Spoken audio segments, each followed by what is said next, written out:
But the catch is that the high is fleeting. After 15 to 30 minutes, you feel like a deflated balloon. Incorrect, actually. It makes you feel really stimulated. Like you're on top of the world. You're like, I can just get anything done. You know, I'm the strongest. You know, I'm the best. I use my masculinity, you know, testosterone. And no, I'm not speaking from experience, by the way.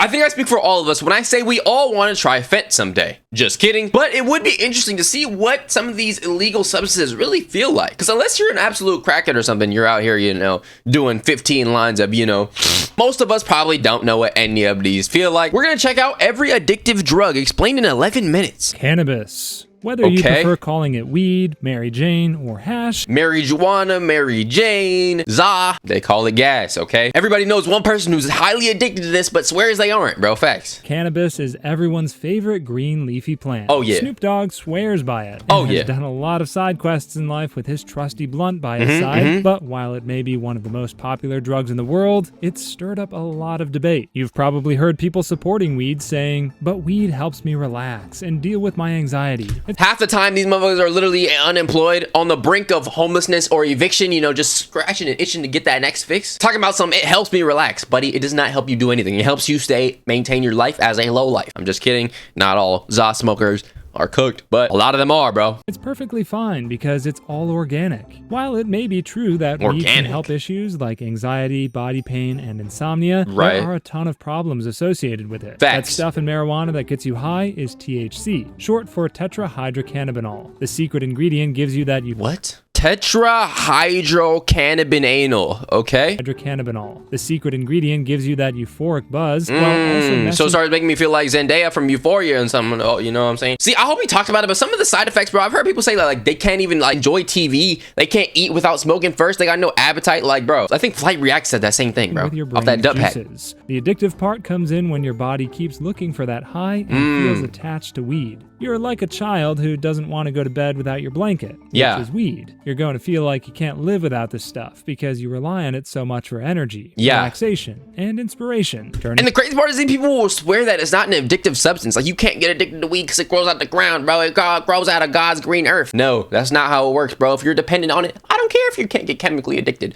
You're addicted, okay? If you can't quit something, I'm going to call you addicted. I don't care, bro. I don't care. You into an addict. Of course, we know that some people argue that getting a little high off weed is better than getting lung cancer from tobacco. That's true. Killing 10 people on the But the thing is, with this logic, bro, people always say, oh yeah, this is like the similar logic with vape heads, by the way. They're like, oh, I'm not going to get them African-American lungs, okay? They're not going to be black, you know? I ain't going to get lung cancer, whatever you want to call it. But dude, smoking anything is bad for you. So if you're not trying to say, oh, well, this is not as bad as that, they're both still bad. What are we talking about? Or killing 10 people on the freeway after drunk driving. Opening lung. Of course, we know that some people argue that getting a little high off weed is better than getting lung cancer from tobacco or killing 10 people on the freeway after drunk driving. Brother, you can get a DUI from having cannabis in your body as well. That's not even how it works. At least in California, that's how it works. Let me know if how it works in your state. But yeah, that's how it works. Opium. Back in the day, Opium, Cardi. This is the feeling that you get from, you know, being a part of YBL, being associated with Playboy Cardi and such. This is the most important lesson of the day. As a matter of fact, I'm going to rewind it a little bit. Is this reasonable, Glaze? Yes. Or killing 10 people on the freeway after drunk driving. Opium.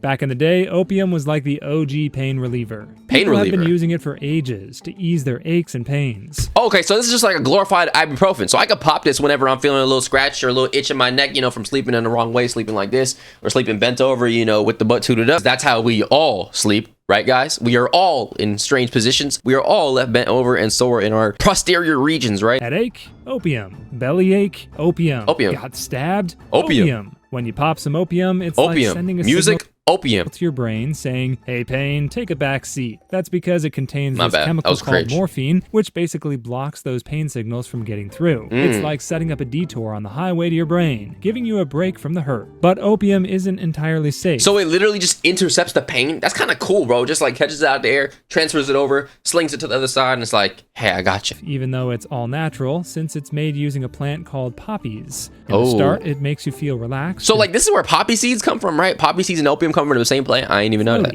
But over time, you start relying on it to stay happy and mellow. Once you're hooked, your body craves more. And it's not just your brain that gets messed up. Opium can mess with your stomach too, leaving you feeling sluggish and out of it. No wonder it's not the go-to for pain relief anymore. There are safer options that won't leave you feeling like you've been hit by a truck. Percocets? Right, guys? Right? Inhalants. What's that? One of the easiest to get drugs out there is inhalants. You don't have to go to the pharmacy. Oh, is this like Whippets? Is this like Whippets? Oh yeah, I actually always wanted to know what Whippets would, taste like, feel like, how it stimulates you. Not that I want to try it or anything, or not that I've ever tried it or ever could try it, whatever you want to call it. But I've seen those videos. You know I'm talking about, like the YNs who take a can of Whippets and be like,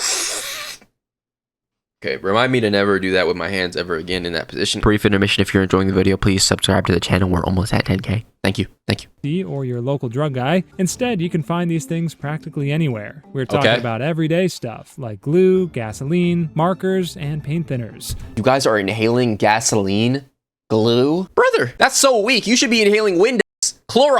No, I'm just kidding. That might get me banned. Just sitting in the local grocery. The deal with inhalants is that instead of swallowing a pill or lighting up a blunt, you sniff these things. When you do, just to get the sense of chemicals it in them mix with your brain and give you a kind of woozy, feel-good sensation. It's like a subtle high. You've probably felt this before when you opened a fresh marker and got a sniff. But the thing is that... Y'all do this? I don't do that, bro. No. While using inhalants might make you feel good temporarily, they can mess with your body. Your coordination, your thinking, and even your heart can be affected. Damn, just from smelling something? See, that's how I know, bro. When I start smelling them hot-ass breaths in the morning, back in the day when I was in high school, every morning, everybody would have very extremely hot breath, and everybody would be musty from PE, gym class, and not wearing deodorant. As a matter of fact, actually, they wore deodorant, just the Axe spray, and they spray it on top of the sweat. See, I didn't know that affected my brain negatively. That's another reason why don't be musty in 2025. Summer's here, guys. Use might not seem too bad, but if you keep doing it, it can damage your brain and other organs. After all, these things are often made with some pretty toxic chemicals. Right. Everyone reacts differently to these substances. What might feel harmless to one person could land another in the hospital. So some of us have like an immunity to like huffing. That's what they call it, right? Huffing, right? Nicotine.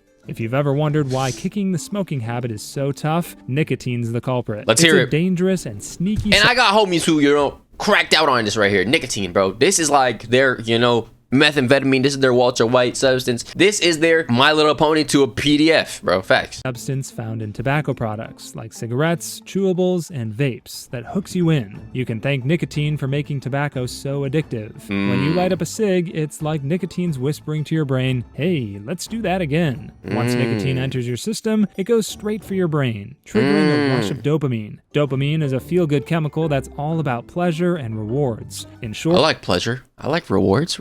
Reward me with that pleasure. Yeah, give me some more dopamine. Maybe I gotta start doing nicotine.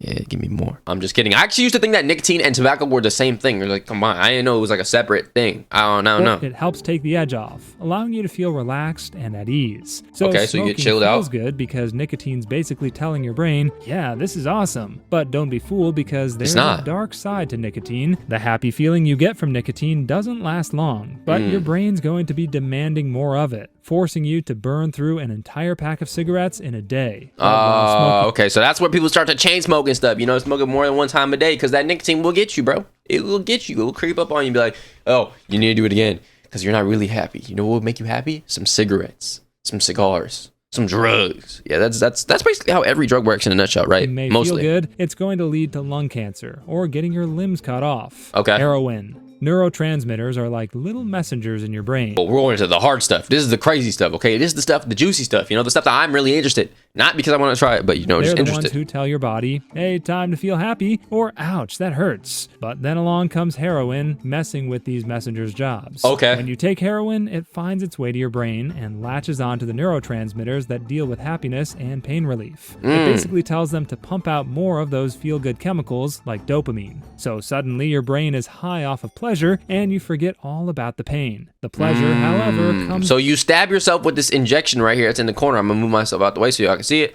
Boom. And then once you do that, it invades your brain and starts messing with your brain receptors. Damn. Okay. Yeah, I don't know, the synapses and the neurons in my brain are already firing in all different types of directions and are already off, so probably shouldn't do this. Actually, it might reset me and turn me into the ultimate peak human being. With its own side effects, including hormonal and heart problems. But the worst part is that heroin doesn't know when to leave. It sticks around and starts whispering to your body that it can't feel good without it, so you become reliant on it to feel happy or... It's like when you have your homie stay the night over, you know, and then in the morning he's still there, and you're like, so what do you got to do today, bro? What time you going home, bro? Because they don't know when to leave. They don't know. That's when you get addicted to it. Cocaine. You know, without dropping any names, many big shot Hollywood celebrities have likely dabbled in a bit of nose candy. Let's say you... Nose candy? Oh, actually that's a good name for it, because I know some people back in middle school who were like taking Smarties, the candy, crushing them up, and snorting a line like that, bro. The jackpot in life. There's no more dull 9-to-5 grind for you. You're living the glamorous life of a bona fide movie star. But you find yourself at one of the parties thrown by an A-list celebrity. So there you are, offered a... So if I'm at Diddy's party, I got to do a little line of coke. Hey, that's not even that bad, bro. Taste of the white stuff. It's bad. And it's you bad. soon it's bad. realize it's that it packs a punch. Cocaine kicks your stimulation into the next gear by messing with your brain's dopamine recycling system. Now, dopamine isn't just a simple mood-boosting chemical. It's like your brain's personal cheerleader, shouting, let's get stuff done. But when you indulge in cocaine, that dopamine sticks around longer, keeping you pumped and buzzing. But the catch is that the high is fleeting. After 15 to 30 minutes, you feel like a deflated balloon. Incorrect, actually. I would describe the feeling as like it makes you feel really stimulated, like you're on top of the world. You're like, I can just get anything done. You know, I'm the strongest. You know, I'm the best. Nobody can rock with me. I can talk to anybody. I can just use my masculinity, you know, testosterone, and fill the room up. And I would say the feeling lasts for about like an hour and a half. No, I'm not speaking from experience, by the way. Sluggish, moody, and craving more white powder. Cocaine also turns you into an aggressive, ticking time bomb full of anger and paranoia. I would agree. Yeah. It puts your heart based on what I've heard, overdrive and can cause heart attacks. So while cocaine might sound like a thrill ride to the wild side, most of the time it ends your life in a very sad way. Ecstasy, MDMA. I heard this is one that makes you feel very good, okay? This is the one that you put on and turns you into a freak, and you want to start getting into freak offs and getting oiled up and stuff. Pop a little bit of X. Yeet be rapping about this. Hey, this he made me feel the best, and yeah. I don't know, I forgot what he said, and I forgot what... What they call Molly is also known as MDMA or Molly, Ecstasy. People love using it at parties because it gives you this crazy boost of confidence and makes everything feel amazing. It's like stepping into a new world of energy and pleasure. So when you take MDMA, it messes with your brain chemicals, especially serotonin, which controls your mood. When you pop an ecstasy pill, your brain gets flooded with serotonin, and suddenly you're feeling all happy and even kind of lovey-dovey in a sexual way. That's why ecstasy is such a hit at parties. Because it makes you want to start, you know, talking to people, you know, getting smashed by different dudes. You're like, like a ticket to feeling energetic, happy, and, as cherry on the top, a little horny. If you want to impress that hottie on the dance floor, ecstasy might just be your wingman. Bro said hottie on the dance floor. There are risks. MDMA pushes your body to its limit, making you thirsty and overheated. Sometimes your heart can start racing too fast, leading to seizures or even a heart attack. Using ecstasy too often can mess with your brain's natural serotonin production. That means once the high wears off, you might crash hard into a bout of depression. LSD. Oh, this is like the bad ones, bro. This is one of the bad ones. This one turns you into like, when people start doing stuff like this and those, you know, psychedelics, they turn into philosophers, think they know what they're talking about, bro. You are not spiritual soul, okay? You do not know the fourth dimension. There are not 4Ds in this world. LSD was like the poster child for the whole hippie movement. It's because it's a real trip that can take imagination to a different plane of existence. It makes you creative? When you pop one in your mouth, your senses go on vacation, leaving you to navigate a world of different colors and abstract shapes you've never heard of before.